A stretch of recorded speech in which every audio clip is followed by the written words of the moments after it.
เปิดตัวรถบรรทุกคันทำอิฐที่ผลิตในสปปลาวและลงนามร่วมมือทั้งด้านอาชีวศึกษาลาวจีนพิธีเปิดตัวรถบรรทุกสู่ตลาดของโรงงานผลิตรถยนต์แห่งทำอิฐในสปปลาวและพิธีลงนามสัญญาการร่วมมือทั้งด้านอาชีวศึกษาระหว่างวิทยาลัยและวิสาหกิจได้จัดขึ้นในวันที่2มิถุนายน2026ที่บริษัทลาวโอโตโมบายจำกัดโดยการร่วมลงนามของทานเหวยหายจินเลขาคณะกรรมการวิทยาลัยวิชาชีพเมืองหลิวโจวสปจีนทานถังไขผู้อำนวยการบริษัทลาวโอโตโมบายจำกัดและทานเวียงสวรรค์พระพัทธวงศ์ผู้อำนวยการวิทยาลัยเทคนิควิชาชีพแขวงคำมวนมีฐานติงคำสุรินทราห้องหัวหน้ากลุ่มอาชีวศึกษากระทรวงศึกษาธิการและกีฬามีประธานสภาการขาจีนแขวงเหอหนานประจำสปปลาวต่างหน้าบริษัทรถยนต์ตงฟงเรวโจจำกัดคณะจากวิทยาลัยวิชาชีพเมืองหลิวโจวอาจารย์นักศึกษาและคณะรับผิดชอบเวียกงานเกี่ยวของเขาร่วมเป็นสักขีพยานสำหรับจุดประสงค์และขาดหมายของการร่วมมือแมนเพื่อพัฒนาบุคลากรเป็นต้นแมนสร้างฐานฝึกซ้อมพัฒนาปึ่มแบบเรียน2ภาษาลาวจีนและยกระดับทักษะผู้สอนเพื่อสร้างเทคนิครถยนต์ท้องถิ่นให้มีคุณภาพและในมาตรฐานสากลทั้งนี้ก็เพื่อเสริมโยงการศึกษากับการผลิตโดยหันเปลี่ยนโรงงานให้กลายเป็นพื้นฐานการเรียนการสอนและฝึกปฏิบัติตัวจริงเพื่อตอบสนองตลาดแรงงานและสุขอยู่เศรษฐกิจของเราโอกาสนี้ทานติงคำสุรินทรา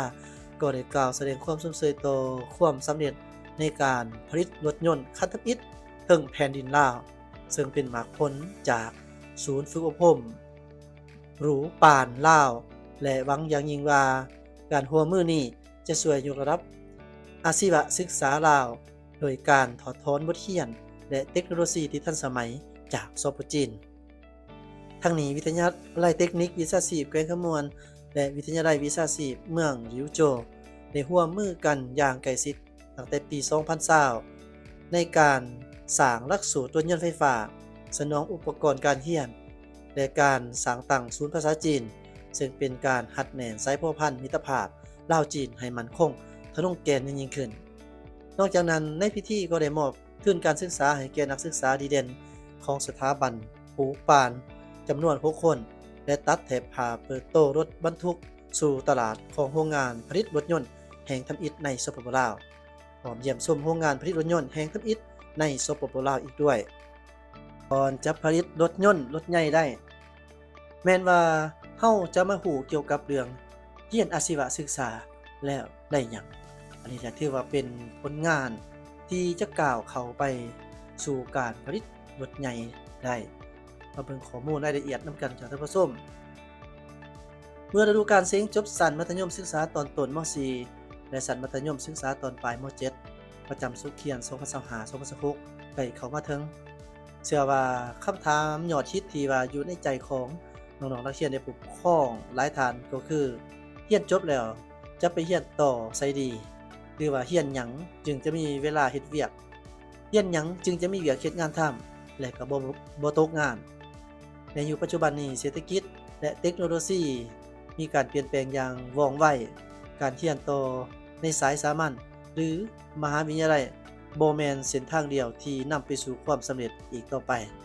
ยังมีอีกหนึ่งเส้นทางที่มีความสำคัญและเป็นที่ต้องการอย่างยิ่งของประเทศชาตินั่นก็คืออาชีวศึกษาหรือการเรียนสายวิชาชีพแล้วคำถามที่ว่าเรียนอาชีวศึกษาแล้วได้หยังมื้อนี้พวกเรามีคำตอบร่วมกันเพื่อเป็นแนวทางในการตัดสินใจให้กับน้องๆนักเรียนม .4 และม .7 ทุกๆคน 1. ได้ลงมือปฏิบัติตัวจริงและมีฝีมือแท้จากจุดประสงค์เด่นที่สุดของอาชีวศึกษาแม่นการเรียนทฤษฎีอยู่กับการปฏิบัติตัวจริง โดยทั่วไปแม่นภาคปฏิบัติ 70% และทฤษฎี 30% น้องๆจะบ่ได้นั่งฟังการบรรยายอยู่ในห้องเรียนเพียงอย่างเดียวแต่จะได้จับมืออุปกรณ์ควบคุมเครื่องจักรและแก้ไขปัญหาในสถานการณ์จริงสิ่งนี้เฮ็ดให้นักศึกษาอาชีวะมีความชำนาญและความมั่นใจในฝีมือแห่งงานของตนเองอย่างแท้จริงตั้งแต่ยังเรียนบ่จบ 2. เรียนจบไว้ลดพรค่าใช้จ่ายและได้เฮ็ดเวียกไว้สำหรับน้องๆที่อยากช่วยแบ่งเบาภาระค่าใช้จ่ายของครอบครัวอาชีวศึกษาแม่นคำตอบที่ตอบโจทย์ที่สุดนักเรียนจบม. 4 สามารถเรียนต่อสายอาชีวศึกษาระดับวิชาชีพชั้นต้นหรือชั้นกลางโดยใช้เพียงเวลา 2-3 ปีก็สามารถออกไปประกอบอาชีพได้แล้วนักเรียนจบม. 7 สามารถเรียนระดับวิชาชีพชั้นสูงที่ใช้เวลาเพียง 2-3 ปีซึ่งไวกว่าการเรียนระดับปริญญาตรีทั่วไปการเรียนจบไวหมายถึงการมีโอกาสเข้าสู่ตลาดแรงงานก่อนสร้างรายรับให้ตนเองและครอบครัวได้ไวกว่า 3. เป็นที่ต้องการสูงของตลาดแรงงานจบแล้วบ่ตกงานในปัจจุบันสปป.ลาวกำลังอยู่ในระยะการพัฒนาพื้นฐานโครงสร้างอุตสาหกรรมการท่องเที่ยวและการบริการโรงงานบริษัทและวิสาหกิจต่างๆล้วนแต่ต้องการแรงงานที่มีฝีมือเช่นว่าสร้างเทคนิคสร้างไฟฟ้าสร้างกลจักรนัก IT วิชาการทางด้านกสิกรรมเทคโนโลยีพ่อครัวและพนักงานบริการนำเที่ยวตลาดแรงงานยุคนี้ต้องการคนที่เฮ็ดเวียกเป็นหลายกว่าคนที่มีเพียงใบประกาศฉะนั้นนักศึกษาอาชีวะจึงเป็นที่ต้องการและมักจะถูกจองตัวเขาเฮ็ดเวียกตั้งแต่ก่อนเรียนจบ 4. สร้างโอกาสเป็นเจ้าของธุรกิจด้วยตนเองวิชาชีพที่ได้เรียนมาบ่เพียงแต่เอาไว้สมัครเวียกในบริษัทเท่านั้นแต่มันคือวิชาติดตัวที่บ่มีไผสามารถปุ้นจี้เอาจากเฮาไปได้น้องๆที่เรียนจบสายอาชีวศึกษาสามารถนำเอาความรู้ความสามารถไปเปิดธุรกิจส่วนตัวได้ง่ายๆเช่นว่าเปิดร้านซ่อมแปลงรถร้านติดตั้งไฟฟ้าร้านเสริมสวยหรือว่าเสริมความงามเฮ็ดฟาร์มกสิกรรมยุคใหม่เปิดร้านอาหารหรือเฮ็ดธุรกิจท่องเที่ยวและบริการ